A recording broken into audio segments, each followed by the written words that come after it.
a timeline in a group with your girlfriend, somebody, honey, it don't even matter, because guess what? Sharing is caring. So let's jump right into it. Before I get started, I want y'all opinion. I was getting dressed this morning, and it be your own children, child. It be your own children. I'm getting dressed, and I say, Purpose, which glasses look the best? The black ones or these? She talking about, you look like Jeffrey Dahmer with them on. Anyway, you see the title, so let's jump right in. I don't know if you know someone, but I think we all know someone who is married to someone that is abusive to them, right?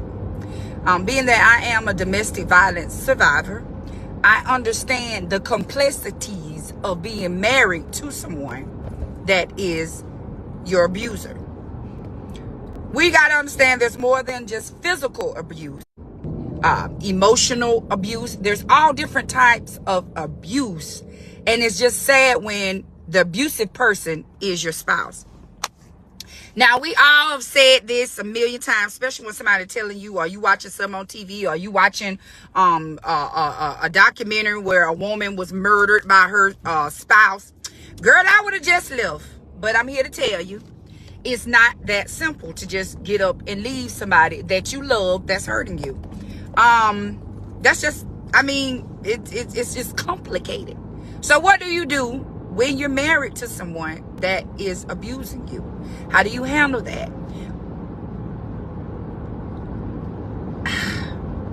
You want to leave. You do want to leave. But like I said previously, your legs haven't been strengthened to leave. So what do you do? What did I do? I stayed. I cried. I had a self-pity party within myself, and I hid it. Most people hide the fact that their spouse is abusive, but we got to get to the heart of the issue. Is not really you. It ain't no really. The issue ain't you being a weak female. That's not what it is. The issue is that you married someone who is a weak male. Not before, the Bible says that husbands ought to love themselves like Christ so love their wife like Christ loved the church. Now, you didn't, and they also say that we're one flesh. You don't see nobody walk around beating up themselves, cussing themselves out, punching themselves, and if you do, you would automatically deem that that person is crazy. So it's crazy for a husband to abuse his spouse, because you one flesh. Bone of my bone, flesh of my flesh. But what do you do? What can you do? You can't do nothing. You can pray. But the person got to be willing and admit that, hey, I got a problem and I need help. You can't help people that don't want to help. So what you got to do is pray and ask God to help you to help yourself. Because like I said, it's not easy to leave a relationship anyway. Your husband be cheating on you, don't leave. So when they're in there about to kill you, you don't leave. You want to leave, but your heart just won't let you leave for whatever reasons it is. Out of fear, you're afraid that they're going to find you and kill you. They're going to kill your children. They're going to kill your parents. And nowadays, when people say stupid stuff like that, baby, you got to take them at face value. Because people is real life crazy. My friend was sharing with me that her cousin had a daughter. And this young, this how serious abuse is. She was dating this individual, and to get away from him, the mother moved her from rural Georgia to somewhere far in Atlanta. Do you know this young man got in his car, drove to Atlanta, went to this girl's job? Now, I don't know the dynamics of, but the mother knew that he was abusive. Good morning, everybody. You got to have a plan, yes.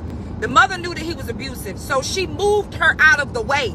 He got in his car, a young man, 18-year-old, 19-year-old, 20-year-old, they young, drove all the way to Atlanta to find her and shot her in her face on her job.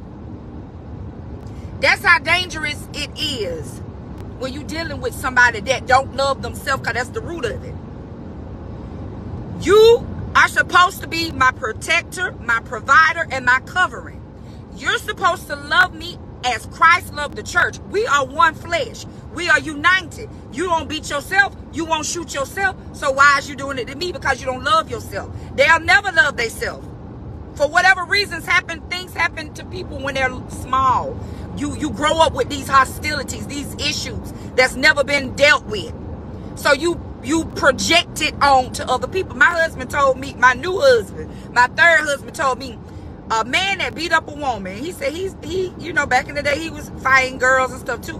But that's a sign of weakness, because you ain't gonna run up in another man's face and be punching him and doing that, but you want to get behind closed doors and bully somebody that you know is lesser strength than you. Come on. You want to get behind closed doors and beat up somebody that you know that you can beat up. But you won't go up against a Mike Tyson. You won't go up against the people on your job. You won't go up against a real man, but you want to beat up a woman? It's really pathetic. And it shows a real lack of self-love. You don't love yourself. You don't love yourself, so how can you love me? But here I am giving you the best of me. And you're trying to kill me in real life. We can't cover up. They drunk. They on drugs. Okay, everybody got issues. Men, y'all need to get help. First of all, you got to realize that you need help. That is not normal for you to be beating up a woman. That's not cool. I don't care if your daddy did do it. I don't care if you seen your granddaddy do it. I don't care if you seen your uncle do it. You need to be the person to say, you know what, this ain't right and I need help. You need to remove yourself from the situation, because all we can do is put on a pot of hot grits and dash it on you. We're no match for a man's strength. God didn't create us to be right here fighting no man. So you always gonna win. You gonna win. You are going to win. And why would you want to win against a woman? Like what? Because you don't love yourself. Self-love, deliverance, healing needs to take place. But what do? Do you stay there while they get healed? I know I tried to stay. So I'm not judging nobody in that situation, because I understand that we say what we want to say, but until you are in the situation, all the advice that you give other people is hard to take when you are the person that's being abused. Don't nobody want to hear about it. Your family members get tired of it. They excommunicate you because they can't handle your truth. That you can't explain why you love somebody that's abusing you. You can't explain that. I love him, but he cussing me out, calling me all kind of stuff. And I don't care what nobody said. Licks hurt, but words hurt too. Them words last longer than them licks sometimes, because it's still in my mind. Words have legs. Words have arms. They're far-reaching. I can replay it over and over in my mind, what you said to me, how you said it to me, making me feel lesser than, because you don't love yourself. That's what it all boils down to. There's no self-love. Because if you loved yourself, you would love me, especially if I'm your wife. Because we're supposed to be one flesh. If you ain't getting up in the morning beating up yourself, you shouldn't be beating up me. If you ain't getting up in the morning looking yourself in the mirror, cussing yourself out, then that's not how you be one with somebody. And like I said on yesterday, let me throw this out here. Me and David book is on pre-order. I don't know what's going on with the link, but it will be available on the 31st. It's a marriage devotional, and it will help strengthen your marriage. But I can recall being in a situation and I wanted help, but I didn't want to reach out for help because I've reached out so many times, and I would have a moment of strength where I feel like I'm gonna leave, but then the person can come back and say, I'm sorry, I won't do it no more, sex you up, gift you up, and then here you is back in the same, and you know in your heart that it's gonna happen again. You be already knowing, but you love who you love. People love who they love. So what do? It's either you or them. That's how you have to be. You got to get with somebody where you're not strong at. They can be your strength. Somebody that's not going to judge you. Somebody that's not going to criticize you. Somebody that's not going to point fingers at you because they don't, because they understand that walking away, whether they're abusive, whether they're cheating on you, whether whatever the issues is, it's hard either way. But this one right here makes it even harder because it's dangerous. You, they, and everybody's life be at stake when you're dealing with somebody that don't love themselves. They'll kill you, your mama, your children, and be sitting in a jail cell to me, I'm so sorry. Negro, we're dead. But they'll be okay with it. So I put a post up earlier this morning for a prayer. Because I pray for women that's been in that situation that I was in. Of abuse. Of shame. You covering it up. You want to be free, but you don't know how to be free. I pray for you. I love you. And I understand where you're coming from. I understand your struggle. I understand your heart. I understand because I was once that woman. Get with somebody that's stronger than you, that loves you, that's not going to judge you, that can help you through this journey.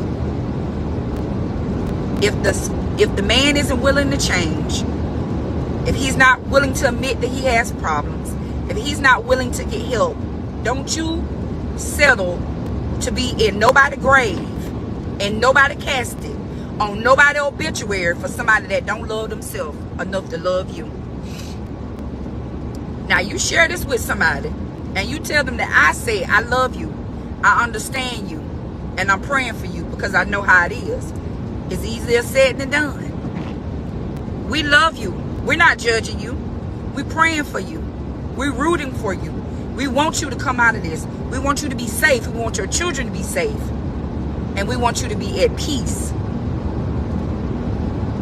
We can't change nobody. You gotta want to change. Just like you gotta want a job. You gotta get up and fill out that application to go get you a job. You gotta want to get help, men. Even if it's a woman, you gotta want help.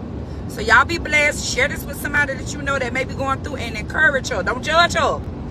If you ain't been in it, if this have not been your seat, and I never, don't do that. Don't do that. Because you got some I nevers too. Okay? Don't do that. Don't judge people when you don't understand what this is. Okay? I love y'all. You said you got your terror rat on now. Okay. A restraint. You can get restraining orders and stuff too. And they'll still hunt you down and be retarded because they don't love themselves. It's just dangerous. But pray and ask God to help you and to strengthen you. I love y'all and y'all be